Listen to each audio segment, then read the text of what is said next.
Nakakaputang ina lang yan. Bakit na naman, pre? Alam mo kung gaano ka-fucked up ang Pilipinas? Alam ko yan, pre. Kaya shot mo na lang. Oo, shot mo na. Inom mo na yan, pre. Alam mo yun, mula sa magulang.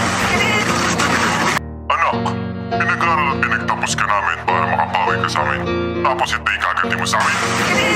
Tapos, tangina, naalala ko lang bigla nung kumuha ako ng valid ID.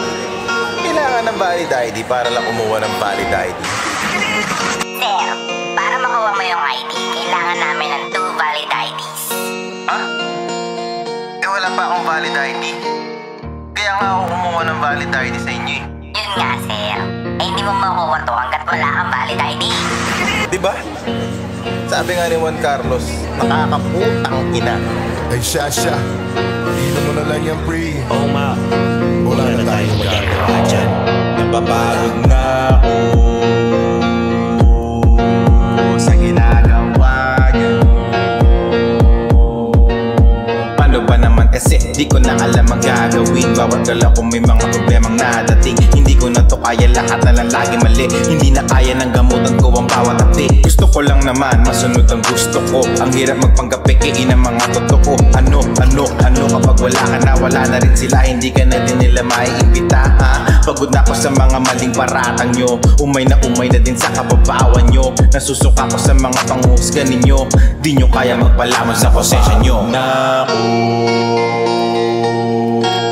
sa ginagawa nyo. Ayoko na sanang maulit to.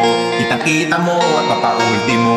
May hinang nidalang kinakaya nyo. Kaya ayoko na, napapagod na ako. Wala kayo pakiyurakan ng aking pangalan. Kahit itaan sa awa eh hindi makakalaban. Para mga kabataan ang nilalaman ng isip. Nakarinig ng chismis ang pilis-pilis sumilip. Dahil ba napalibutan tayo ng karagatan. Kumakalat mga talangka ang sarap bigwasan. At kapag napintasan, di ko kayo maduduro. Wala kang laban kapag sa'yo ang lahat ang duro. Ikaw man ang nasa tama, asahan mo na mali. Kapag namanipula ka, tingin sa'yo'y maning-manina. Kahit kailanman ay di mo makakamit ang hustisya. Pag nakita mo nagkakaliwaan ng mga pera. At paano mo nasabi kay nagpapakumbaba kung madalas sa paningin namin ikay laging wala ang lalabing na salita kapag sila'y nangangailangan. Pero nawawala paghanap na ng taong bayan. Nakakahiya at minsan gusto ko maging anino. Ganito na talaga utak ng mga Pilipino.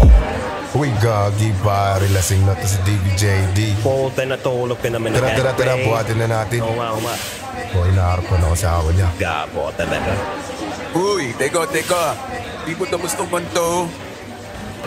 Ako na tapos. Napapagod na ako.